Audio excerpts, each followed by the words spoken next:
नमस्कार दोस्तों, 22 अप्रैल 2025 को जम्मू कश्मीर के अनंतनाग जिले के पहलगाम में स्थित बैसानन घाटी पर 5 संदिग्ध आतंकवादी ट्रैक पर पैदल घूम रहे पर्यटकों पर गोली चलाई, जिसे देखकर पूरे देश की रूह कांप गई।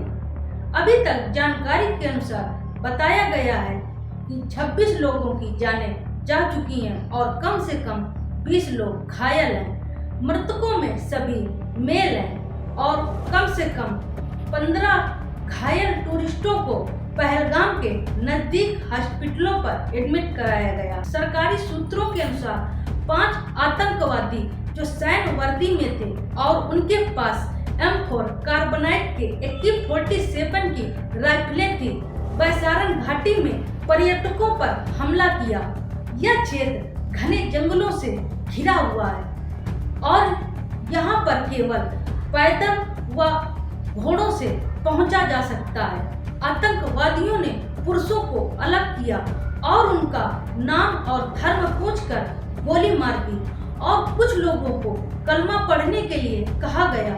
जो लोग कलमा नहीं पढ़ पाए उन्हें गोली मार दी गई। एक स्थानीय मुस्लिम पोनी ऑपरेटर सैयद आदिल हुसैन, जो वहां पर खच्चर चलाने का काम करता था, वो आतंकवादियों से पर्यटकों को बचाने के लिए आतंकवादियों से मुठभेड़ कर बैठा है, लेकिन आतंकवादी उन्हें भी गोली मारकर हत्या कर देते हैं। इसी तरह अलग अलग राज्यों से अपने परिवार के साथ पर्यटक आए हुए थे, जिनमें से 26 लोगों में से एक नेपालियन थे, बाकी 25 लोग हिंदू थे, जिन्हें आतंकवादी धर्म के आधार पर गोली मार देते हैं। हरियाणा के रहने वाले 26 साल के विनय नारवाल, जो नेवी के अफसर थे, उनकी शादी के मात्र 5 दिन हुए थे। वो अपनी पत्नी हिमांशी नारवाल के साथ हनीमून मनाने के लिए बैसारन घाटी आए हुए थे। तभी वहां पर आतंकवादी आ जाते हैं। विनय नारवाल से मुस्लिम होने का सबूत मांगते हैं।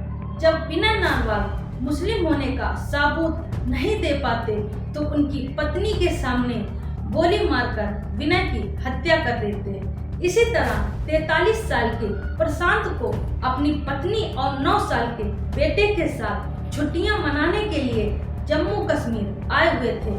वो लोग खाना खाने के लिए बैठे थे, तभी वहां पर 2 आतंकवादी आ जाते हैं और नाम पूछते हैं। प्रशांत को उनकी पत्नी और बेटे के सामने गोली मारकर हत्या कर देते हैं। इसी तरह उत्तर प्रदेश के शुभम द्विवेदी अपने परिवार के 11 सदस्यों के साथ वहां पर घूमने के लिए आते हैं। जब देखते हैं कि आतंकवादी वहां पर आ गए हैं तो वो बचने के लिए पास के एक टेंट में जाकर छिप जाते हैं, लेकिन आतंकवादी वहां पर पहुंच जाते हैं और जितने मेल थे उनको अलग होने के लिए कहते हैं और उनसे कलाम पढ़ने के लिए कहते हैं। जब वो लोग कलाम नहीं पढ़ पाते तो उनको गोली मारकर हत्या कर देते हैं। रायपुर के दिनेश मिरानिया अपनी पत्नी और बच्चों के साथ शादी की सालगिरह मनाने के लिए वहां पर आते हैं, लेकिन आतंकवादी उन्हें भी गोली मारकर हत्या कर देते हैं।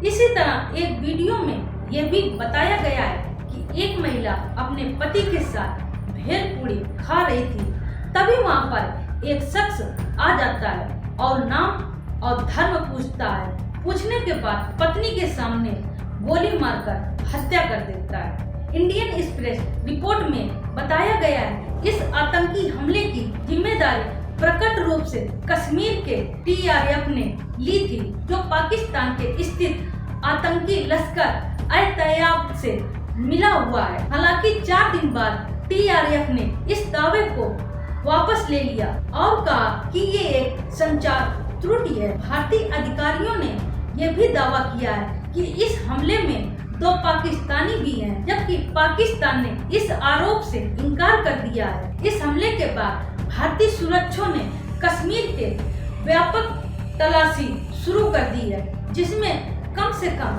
20 लोगों को हिरासत में लिया गया है और 3 आतंकवादियों के साथ मिले हुए लोगों के घर ध्वस्त कर दिए गए हैं। हालांकि कुछ स्थानीय नेताओं ने सामूहिक रूप से इसे दंड करार दिया है और कहा इससे लोगों में तनाव बढ़ जाएगा। सरकारी कार्रवाई और सुरक्षा बलों की प्रतिक्रिया ने इस नरसंहार के बाद विदेश सचिव विक्रम मिश्रा के अध्यक्षता की सुरक्षा मंत्रिमंडल की बैठक में पाकिस्तान के खिलाफ 5 कड़े नियम लगाए हुए हैं, जिनमें से 1960 का सिंधु जल समझौता रोक दिया गया है और साथ में ही भारत और पाकिस्तानियों के बॉर्डर मार्ग बंद कर दिए। पाकिस्तानियों का वीजा भी रद्द कर दिया गया और भारत में पाकिस्तानी दूतावास बंद कर दिए गए हैं। इसी तरह भारत सरकार ने वर्तमान में मौजूद पाकिस्तानी नागरिकों को 48 घंटे के अंदर भारत छोड़ने का आदेश दिया गया है। इस हमले की अंतर्राष्ट्रीय स्तर पर भी निंदा हुई है। ये हमला कश्मीर की सुरक्षा की स्थिति पर सवाल उठाता है। इस नरसंहार के बाद कई देश पाकिस्तान के खिलाफ है और कहा है कि पाकिस्तान ने ठीक नहीं किया है। इस तरह वो भारत की मदद कर रहे हैं। जब तक आप हमारे साथ बने रहिए सच्चे गुनाह चैनल में। धन्यवाद।